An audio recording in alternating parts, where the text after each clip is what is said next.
Alhamdulillahi Rabbil Alamin Alladzi khalaqal mauta wal hayata liyabluwakum ayyukum ahsanu amala wa huwal azizul ghafur. Allahumma salli ala Sayyidina Muhammadin wa ala alihi wa ashabihi ajma'in. Semoga setiap kejadian yang tidak sia-sia, tidak ada yang kebetulan, membuka hati kita mendapatkan hikmah, dapat pelajaran yang menggugah dan mengubah kita menjadi lebih baik. Man kana yaumuhu, barang siapa yang harinya lebih baik dari hari kemarin, dialah orang yang beruntung. Dan barang siapa yang harinya mislan amsihi, sama saja dengan hari kemarin, fahuwa khasirun, dia orang yang rugi. Dan barang siapa yang harinya lebih baik, lebih buruk, nauzubillah, dari yang kemarin, dialah yang celaka. Makanya keberuntungan seseorang jangan dilihat dari jumlah uang, gelar, pangkat, jabatan, tapi lihat menjadi lebih baik atau tidak.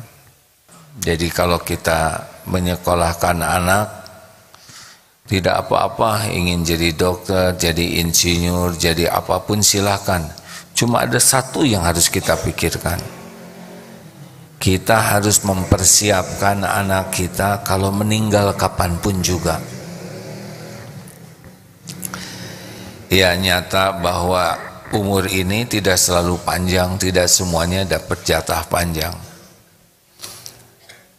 Jadi kalau mau menyekolahkan anak, selain kita pikirkan pendidikan terbaik untuk dunianya, kita harus mempersiapkan anak-anak itu kapanpun mereka meninggal harus selamat.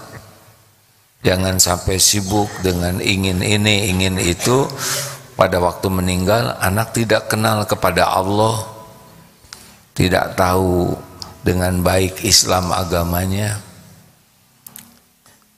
tidak tahu sholat, tidak tahu apa yang Allah perintahkan dan yang Allah larang. A'udzubillahi minasyaitonirrajim. Wa likulli ummatin ajal fa idza jaa ajaluhum la yastakhiruna sa'atan wa la yastaqdimun. Setiap manusia sudah ditentukan ajalnya. 120 hari di rahim ibu kita sudah ditetapkan ajal kita. Dan jika datang saat yang ditetapkan, la yastakhiruna sa'atan wala yastaqdimun, tidak bisa diakhirkan ataupun dimajukan walau sekejap.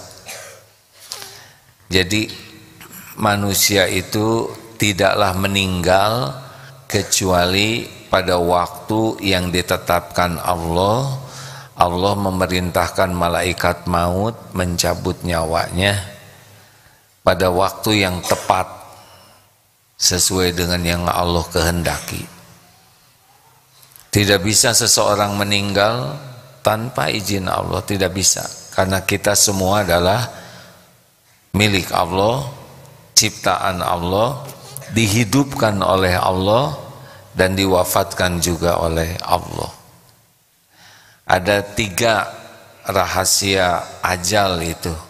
Yang pertama adalah Allah merahasiakan waktu.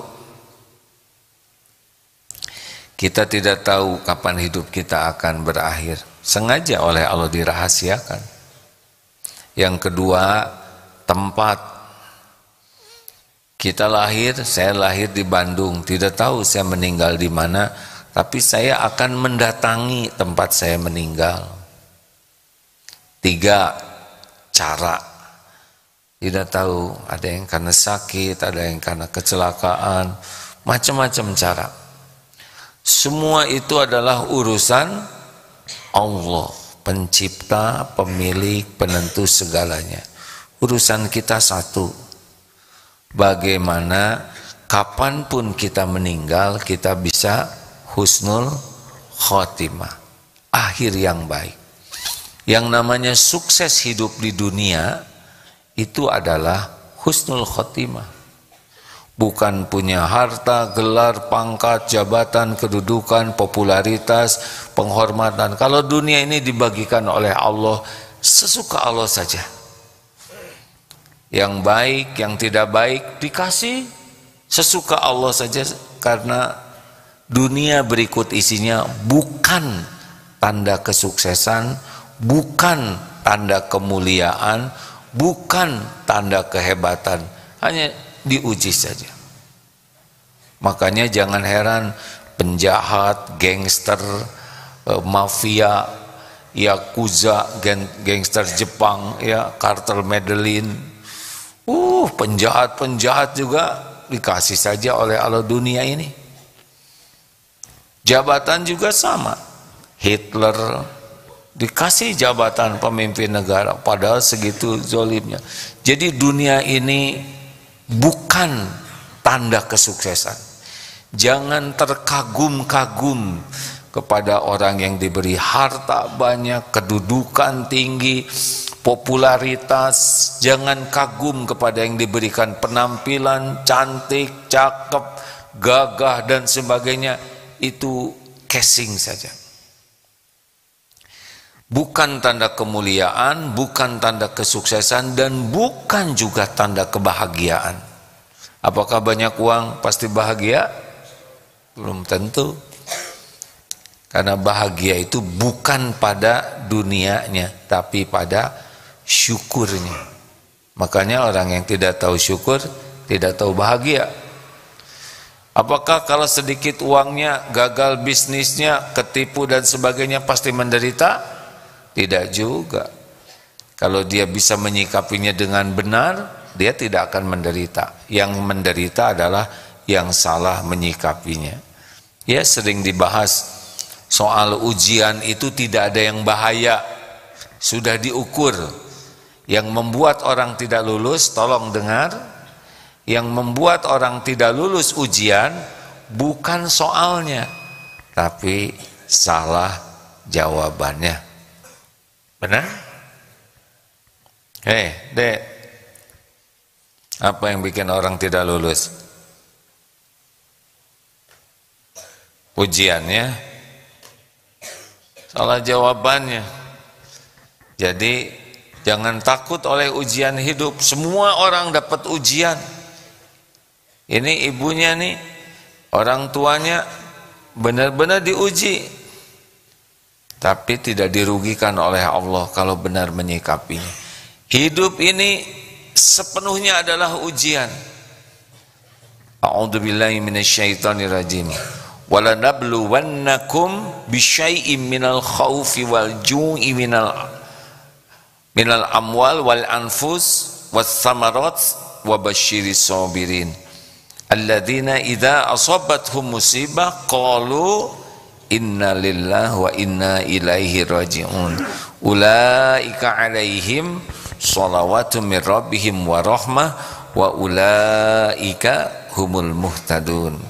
Surat Al-Baqarah ayat, ayo teman-teman sekalian, dan pasti Allah akan menimpakan kepada kita sedikit saja ya ujian dari rasa takut. Jadi pertama ujian kita tuh adalah yang tidak kelihatan. Cemas, takut ini, takut itu, galau ini, galau itu, ujian pertama yang nggak kelihatan. Rasa. Yang belum nikah takut nggak punya jodoh, yang udah nikah takut berantakan, takut tidak punya anak, takut terus ya. Ada orang yang hidupnya tuh tidak pernah selesai takutnya. Ujian pertama baru tentang makanan, lapar. Ada yang punya banyak makanan, tidak boleh makan ini, tidak boleh makan itu. Ujian tentang harta, wal anfus, tentang jiwa. Ini akan ada ujian harta tuh, kadang dibuka, kadang ditahan oleh Allah, kadang diambil harta itu oleh Allah. Ini semuanya ujian ya.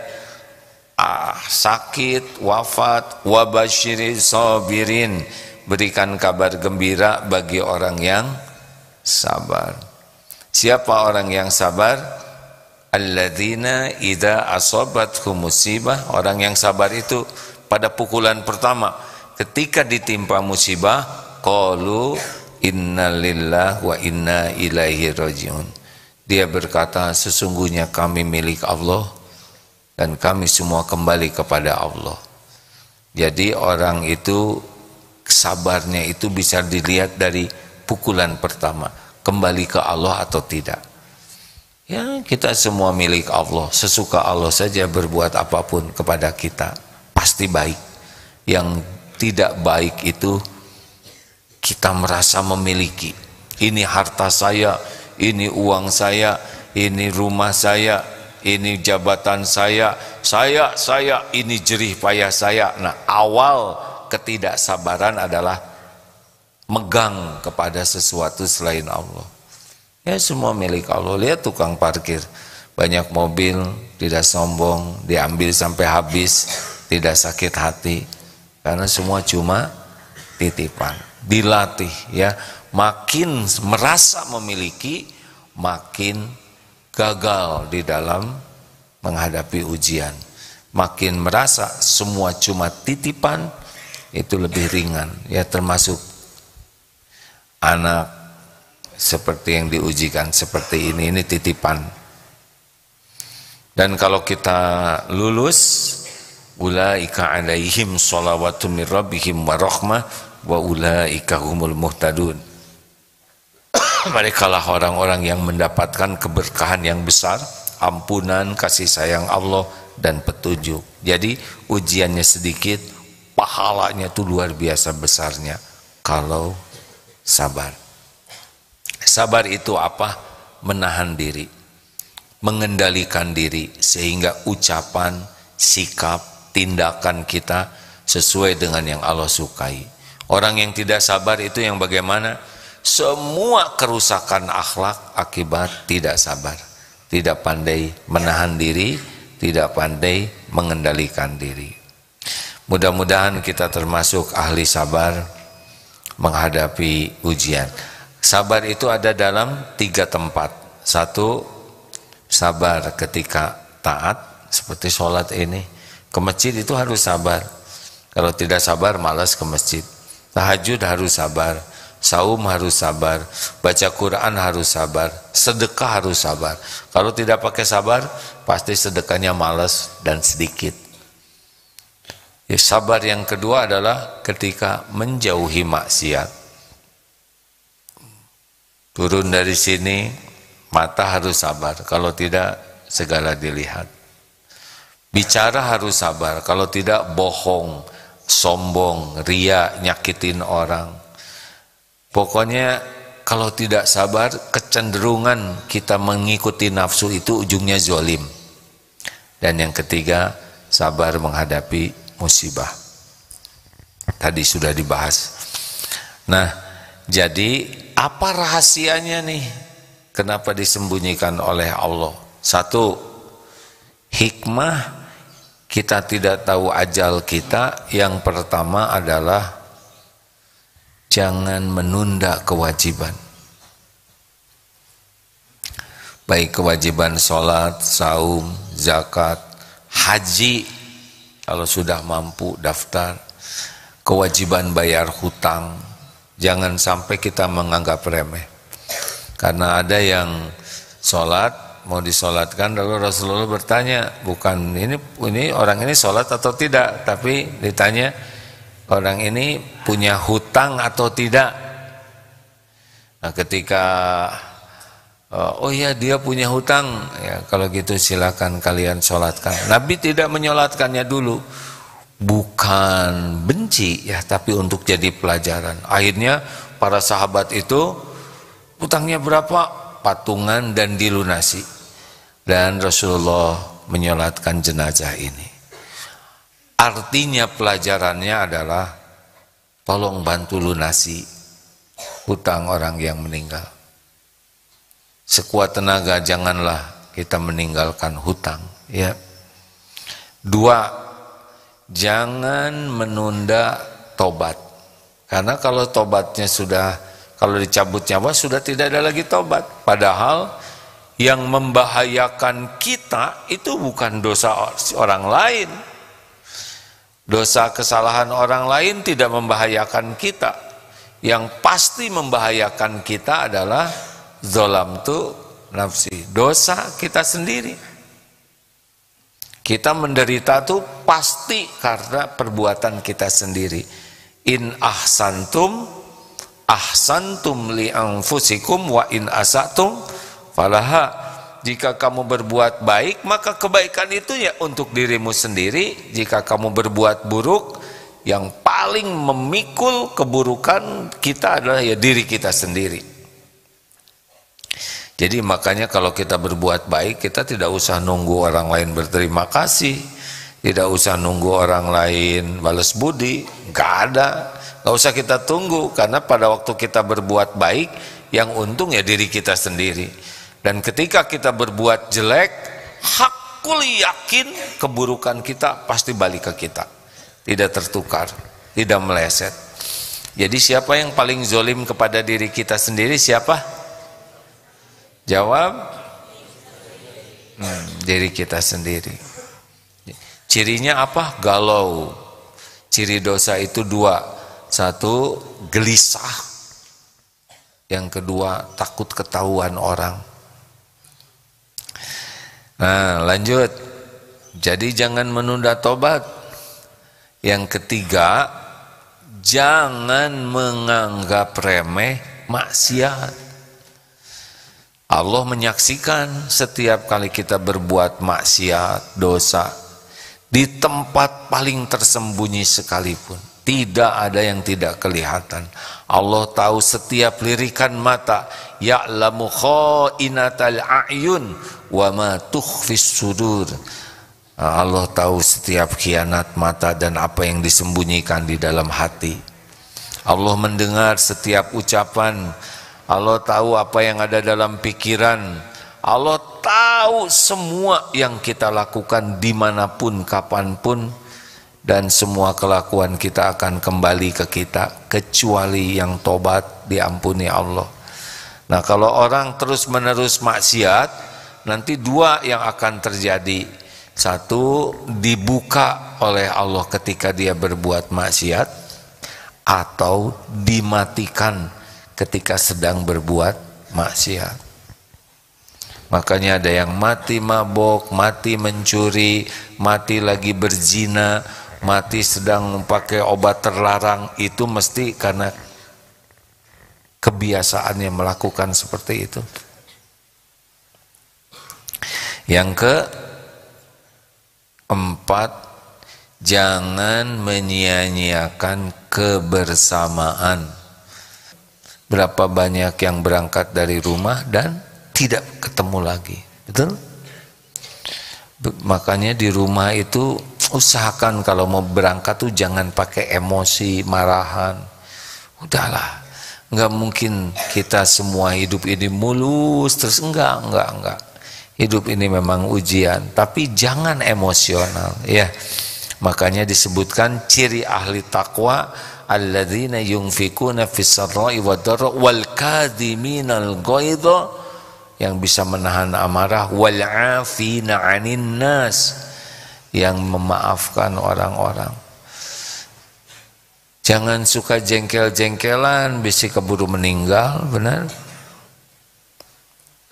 Termasuk mau tidur, maafkan. Siapa tahu nggak bangun lagi. Benar-benar. Juga tidak tahu nih hari ini, nanti duhur saya masih hidup atau tidak tahu. Apakah nanti sore masih ada? Enggak tahu ini. Rencana ada, akan ini, akan itu, nanti malam kajian, tapi sama sekali tidak tahu. Tidak tahu nih, pulang dari sini nanti akan ke atas ke Eko Pesantren, rencananya bersepeda, apa masih hidup atau tidak, belum tentu sampai.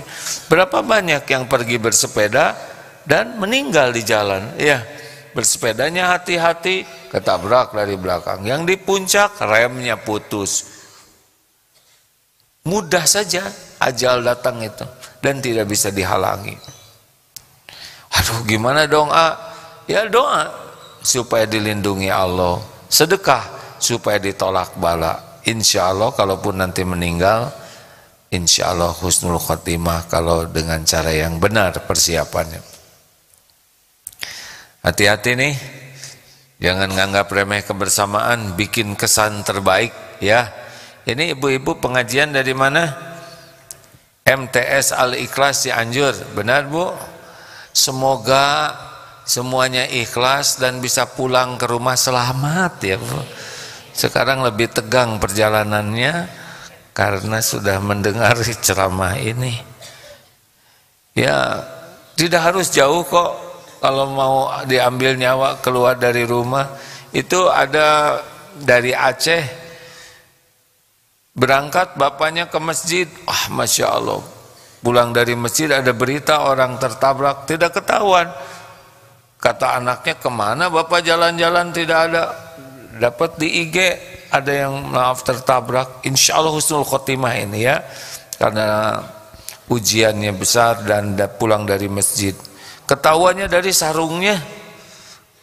Ya, ini cerita ini bukan untuk menakut-nakuti. Kalau gitu saya tidak mau ke masjid dan tidak mau pakai sarung. Bukan itu. Tapi kita mah terserah Allah. Kapan aja kita meninggal nggak ada masalah. Yang penting husnul khotimah. Nah, yang terakhir, yang kelima, supaya husnul khotimah, setiap waktu kita berbuat baik, berpikir baik, berkata baik, berbuat baik, berhati baik. Karena bahagia itu hanya ada pada amal soleh, niat baik dan perbuatan baik. Dan husnul khotimah juga bagi orang yang biasanya beramal soleh. Udah, mau ngapain kita berhati busuk, berpikiran busuk, berkata busuk, mau apa? Tidak ada bahagia dalam kebusukan. Di dunianya tidak bahagia, kelakuannya jadi hina, matinya jadi su'ul khotimah. Na'udzubillahi min dzalik. Hayatan thayyibah itu bila kita berniat baik dan berbuat baik. Terima kasih, ini ada tamu kunjungan dari MTS N5 Jakarta 285 orang. Mana? Acungkan tangan, ada? Terima kasih, Masya Allah. Terima kasih tadi sudah ikut sholat jenazah ya. Yang kedua MT Al-Ikhlas, mana? Ini yang tadi sing ikhlas ya. Ujian majelis taklim ini pasti tentang keikhlasan. Sama Darut Tauhid, ujiannya ketauhidan. Wajarlah, sekolah matematik pasti ujiannya matematik, benar? Sekolah kedokteran tidak mungkin ujiannya ujian sepak bola, nggak nyambung. Ujian kedokteran, MTA ikhlas, sing ikhlas. Ibu sudah tahu ikhlas itu apa, Bu? Harus dipelajari ya. Ada tahu, ada paham, ada bisa, ada istiqomah. Tahu ikhlas, tahulah. Karena kita sering dengar ikhlas, ikhlas. Paham ikhlas, belum tentu. Karena paham itu harus dengan belajar sungguh-sungguh. Tahu kuda? Tahu kakinya berapa? Tergantung kudanya. Naik kuda capek tidak? Capek, karena kuda lumping itu kita yang naik, kita yang lari ya.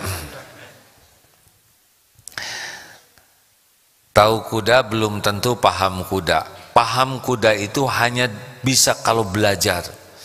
Ini kuda kalau matanya begini tandanya apa, kalau telinganya ke belakang dia mau ngapain. Paling bahaya dari kuda itu apa?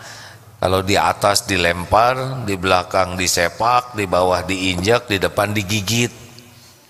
Nepuk-nepuk yang paling bagus tuh, kuda tuh paling suka ditepuk apanya? Keningnya, lehernya atau pantatnya. Silakan aja, ada kuda tepuk pantatnya, kaget tik gitu. Nanti biasanya kuda memberi kenangan, namanya cap kaki kuda ya. Ada kan minuman cap kaki kuda? Nah, sama ikhlas juga, Bu. Majelis taklim Al-Ikhlas harus belajar ilmu ikhlas. Apa sih cirinya orang yang ikhlas? Sejuk, tenang.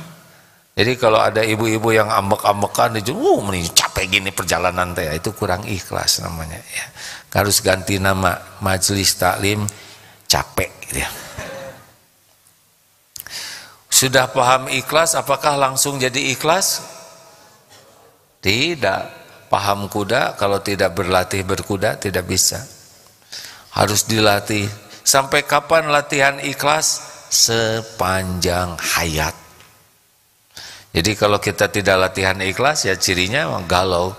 Karena bahagia itu tergantung tingkat keikhlasan.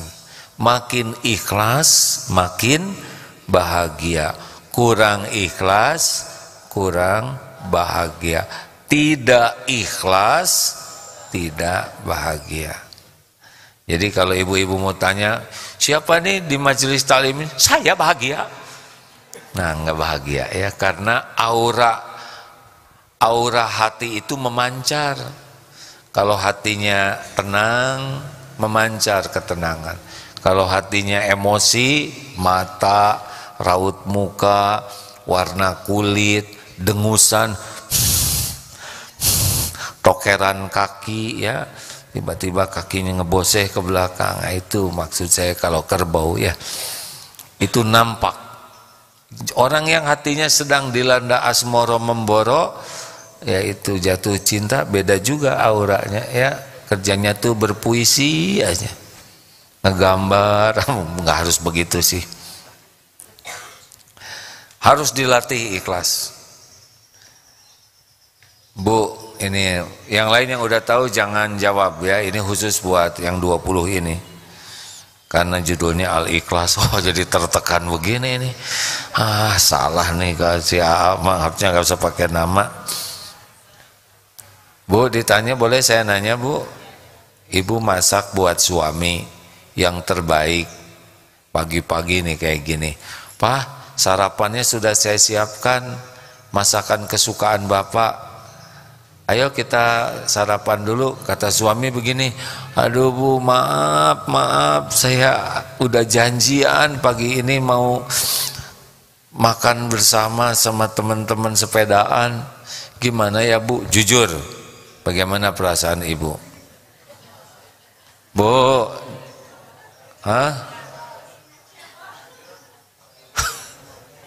nggak bulat jawabannya, insya Allah ikhlas.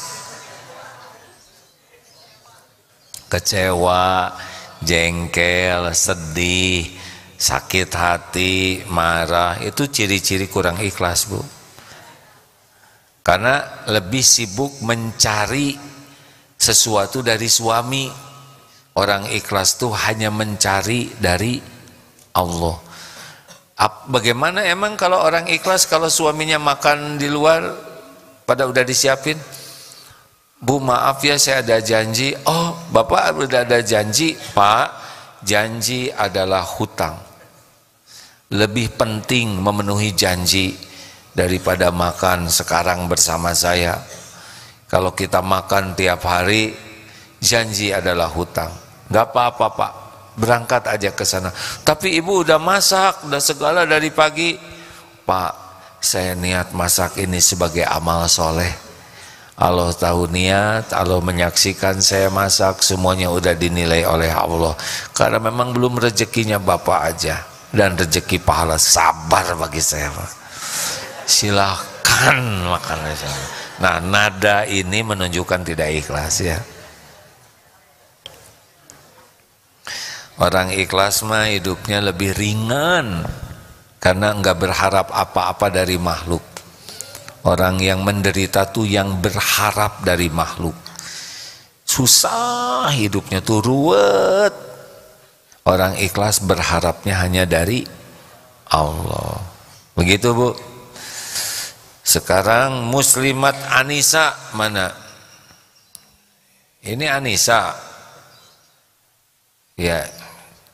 Ada laki-lakinya enggak?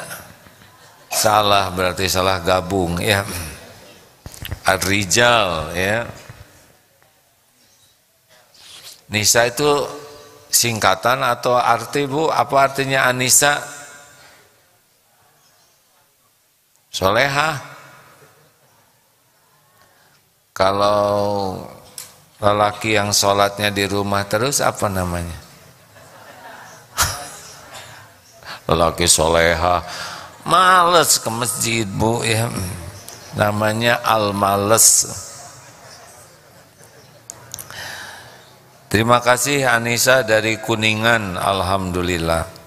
Jadi memang kalau mau hadir biasanya Kamis pagi, Jumat, Kamis sore atau Jumat ya, insya Allah berusaha hadir terus. Terima kasih. Ada pertanyaan kah? Silakan. Ada yang mau ditanyakan? Ya Bu, boleh dipinjamkan mikrofonnya. Warahmatullahi wabarakatuh. Waalaikumsalam warahmatullahi wabarakatuh. Ya Bu. Begini, dalam kehidupan rumah tangga itu ekonomi ada pasang surutnya ya ya. Andaikan seorang suami mengalami ekonominya yang sedang surut turun, terus hari demi hari itu mengalami ekonomi yang terus turun gitu. Istrinya tetap menerima, tetap terus bersabar. Apakah dengan menerima terus menerus itu sebagian daripada ikhlas juga itu? Istrinya yang terus menerima gitu, apa itu sebagian daripada ikhlas juga? Baik Bu, ada ikhlas, ada ridho. Ikhlas itu ketika sedang beramal, tapi menerima ketentuan Allah itu ridho. Ibu nolong suami harus ikhlas, tapi menerima kenyataan keadaan suami itu ridho namanya. Ya, dua-duanya ada kebaikan. Berbuat harus ikhlas, menerima takdir ridho. Itu yang pertama. Tentang rezeki ya Bu, rezeki itu mutlak hanya Allah yang membagi, yang menahan, melapangkan, menyempitkan, mengambil Allah ya, yang menaklukkan dengan izin Allah. Jadi kalau Allah buka, datang rezeki lewat siapa saja. Kalau Allah lagi nahan, pasti ketahan rezeki kita nggak ada. Kalau waktunya diambil, pasti pergi rezeki itu dari kita. Dan semuanya itu adalah ujian. Mana yang lebih berat? Ujian kelapangan atau kesempitan? Yang paling banyak membuat lupa ke Allah itu ujian terberat. Aslinya kelapangan. Tapi ada juga yang ketika diberi kesempitan, dia lupa ke Allah. Itu adalah orang yang paling rugi. Gini ya Bu, jadi ada kalanya dibuka rezeki itu, iya kan? Ada kalanya ditahan, ada kalanya diambil. Ini dijual, itu dijual. Yang paling penting rezeki itu harus hakul yakin Allah yang punya. Yang kedua, enggak boleh lengket rezeki itu di hati kita. Enggak boleh ada barang, benda atau apapun yang megang, enggak, nanti sakit hatinya. Kalau waktunya pergi, harus rela kita pergi. Nah, bagaimana kalau dibuat sempit begini? Tenang, harus menyadari sama-sama. Karena situasi sempit ini pun ada kebaikan di sini tuh Bu. Yaitu bisa tobat ke Allah. Nih saya bacakan hadisnya ya, siapa tahu ada yang cocok. Kelihatannya di sini banyak yang cocok nih ya. Kalau dilihat wajahnya, ini wajah kecocokan buat semua. Mayusibul muslim min nasobin, tidaklah seorang muslim tertimpa suatu keletihan, capek, lelah ya, baik ngurus keluarga, ngurus anak, ngurus suami, capek kerja, capek ngajar, wala waswabin, penyakit, sakit kepala, migrain, sariawan, radang tenggorokan, hidung mangpet, segala macam sampai rorombehen, berbagai jenis penyakit, wala waswabin, wala hammin, cemas, gimana nanti nggak ada makanan, kita nggak bisa beli ini, cemas dengan yang belum terjadi, wala huznin, sedih, lihat keadaan begini, anak hanya begini, aduh sedih, itu dengan yang sudah terjadi ya, wala adzan, gangguan-gangguan dari tetangga, dari sanak saudara, ada yang ngomong nggak enak apa ya. Wala ghamin ini susah, nyari uang susah, yang biasanya lancar jadi susah, nyari kerjaan susah, ngerjain ini susah. Kalau serba susah, hatta syaukahi yusyakuha, sampai tertusuk duri sekalipun, illa kafarallahu biha min khotoya, kecuali Allah menghapuskan dosa kesalahannya. Jadi ketika sulit itu teh lagi dibersihkan keluarga tuh Bu. Sing sabar, jangan berkeluh kesah, jangan bertengkar. Kalau harus jual, jual. Kalau harus kerja, bareng. Jangan menuntut orang lain, tuntut diri berubah, bantu yang lain berubah. Harus banyak lagi istighfarnya, banyak tahajudnya. Nanti Allah kan ngelihat ini keluarga susah juga kan, Allah tahu. Nanti kalau dia sabar, kerjasama, tidak marah-marah, nanti ada jalannya. Kalau belum dibuka jalan, nggak bisa kebuka. Tapi kalau udah dibuka, ada aja nanti jalannya. Gitu. Surat Yunus 107. Wa iyamsaskallahu bidurrin fala kashifalahu illahu. Dan sekiranya apabila Allah menimpakan kemudaratan, musibah, kepahitan, tidak ada yang bisa melapangkannya illahu, selain Dia, Allah sendiri. Wa yuridka bi khairin, dan jika Allah menghendaki kebaikan, fala radha li fadlih, tidak ada yang bisa nolak. Jadi sekarang mah banyak 5 tekad kuat dan bulat mendekat ke Allah, perbanyak tobat, jauhi maksiat, tingkatkan taat, tebar manfaat. Jalanin sing kompak ya Bu, jangan menuntut dari suami, karena suami nggak bisa tanpa izin Allah. Jangan sibuk memikirkan kekurangan kesalahan suami, karena boleh jadi kepahitan ini diundang oleh dosa kita juga, gitu. Baik, pertanyaan selanjutnya ada? Ya Bu, boleh dipinjamkan mikrofonnya, silakan. Bismillahirrahmanirrahim. Assalamualaikum warahmatullahi wabarakatuh. Waalaikumsalam. Ini dari Muslimat Anissa. Ibu, Kuningan. kapan datang dari Kuningan? Tadi pagi jam 3. Berangkat jam berapa dari sana? Jam 11. Alhamdulillah. 1 bis, Pak. Tidur di jalan? Alhamdulillah. Iya. Enggak. Enggak tidur. Buatan. Alhamdulillah. Ini mau tanya tentang Pondok Pesantren Darut Tauhid ya, yang kajiannya itu terkenal dengan manajemen kolbu. Sedangkan manajemen itu bukan perusahaan aja ya kayak ada manajemen kolbu. Apa yang dimaksud dengan manajemen kolbu itu? Ya sebetulnya sederhana sih Bu, menata hati, tapi supaya agak lebih itu ya, manajemen kolbu begitu. Jadi begini Bu, dalilnya apa? Fa'alhamaha fujuraha wa taqwaha, qad aflaha man zakaha wa qad khaba man dasaha. Sungguh beruntung orang yang mensucikan jiwa itu, ya, qad aflaha man, dan merugi orang yang mengotorinya.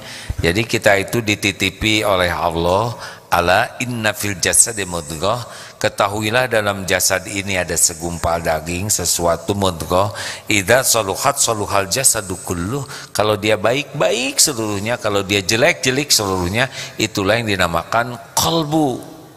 Jadi kolbu ini kalau ditata kita jadi baik, kalau enggak ditata kita jadi jelek.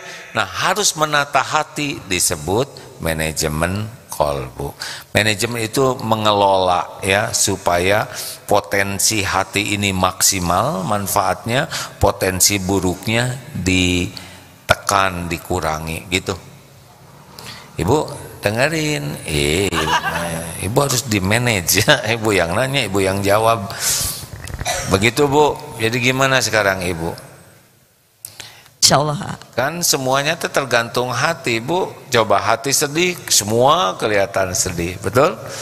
Sayangnya sebagian besar orang itu tidak paham ilmu hati, tapi dia tahu waktu sakit hati ya, iri hati atau patah hati, baru ingat hati, padahal harusnya setiap hari.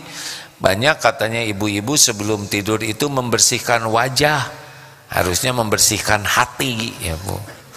Ada orang yang sibuk menata penampilan, harusnya menata hati. Coba pertanyaan Ibu, khusyuan mana, dandan atau sholat? Jujur. Ya, ayo dandan.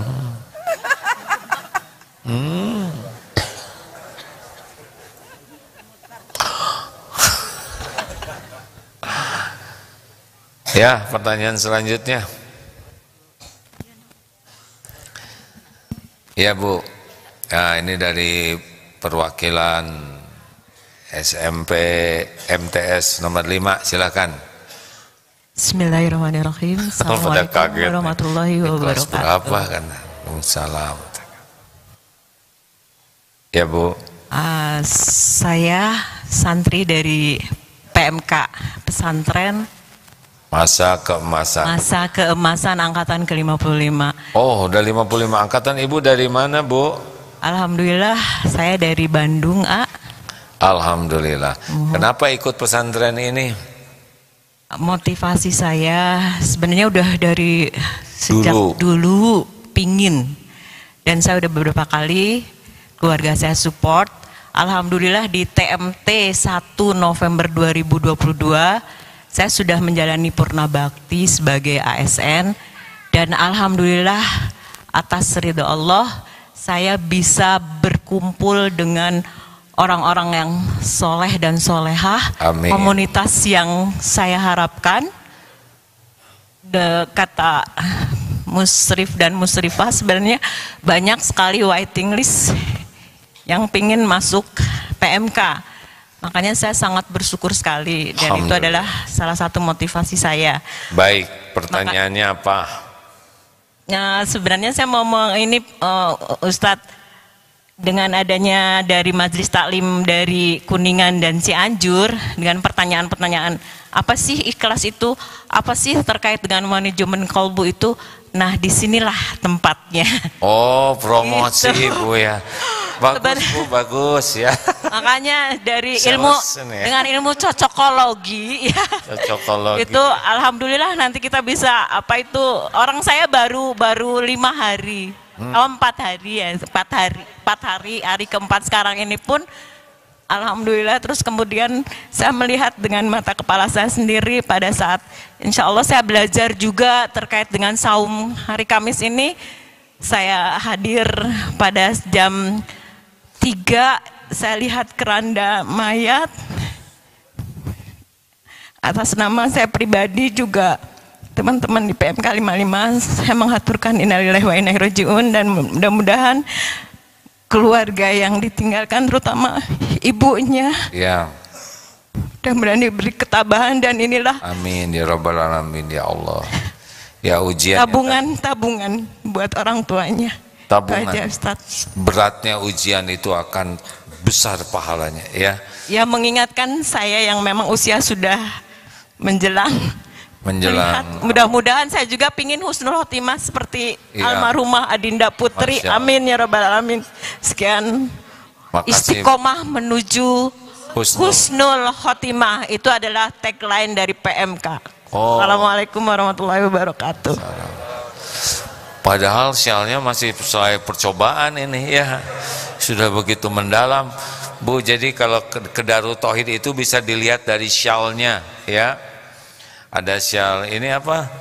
Ada warnanya apa? Biru ya. Biru berarti daurah qalbiyah sebulan. Sebulan kah?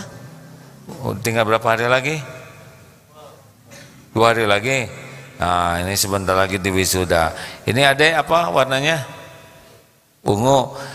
Saya mohon maaf ya, saya tidak begitu mengerti warna. Bukan keinginan saya, tapi Allah begitulah memberikan kepada saya bukan keterbatasan. Jadi saya banyak bertanya. Ungu apa? Empek-empek, PPM ya. PPM singkatan dari Program Pesantren Mahasiswa. Ada warna apa? Ada yang biru tua, ungu, penghafal Al-Quran. Ada yang putih, SSG, santri siap guna 3 bulan. Kalau ada yang coklat tua, itu jarang dicuci katanya hari ini. Terakhir, oh sudah cukup ya. Masya Allah. Terima kasih kepada semua yang menyimak. Saya agak ketawa-ketawa sedikit, langsung jadi ingat ke saudara kita yang sudah pulang. Saya mohon maaf. Mudah-mudahan kita bisa mengevaluasi diri sehingga lebih siap untuk husnul khotimah. Allahumma salli ala Muhammadin wa ala alihi wa ashabihi ajma'in. Allahumma inna nas'aluka salamatan fid din wa afiatan fil jasad wa barakatan fil rizqi wa ziyadatan fil ilm. Allahumma inna nas'aluka imanan kamilan wa yaqinan sadiqan wa qalban khashi'an wa lisanan dzakiran wa taubatan nasuha wa taubatan qoblal maut wa rahmatan indal maut wa maghfiratan ba'dal maut. Allahumma hawwin alaina fi sakaratil maut. Allahumma inna nas'aluka husnal khatimah wa na'udzu bika min su'il khatimah. Taqabbal minna ya karim innaka antas samiul alim. Rabbana atina fid dunya hasanah wa fil akhirati hasanah wa qina adzabannar. Subhana rabbika rabbil izzati amma yasifun wa salamun alal mursalin walhamdulillahi rabbil alamin. Alhamdulillah, terima kasih. Subhanakallahumma bihamdik asyhadu alla ilaha illa anta astaghfiruka wa atubu ilaik. Assalamualaikum warahmatullahi wabarakatuh.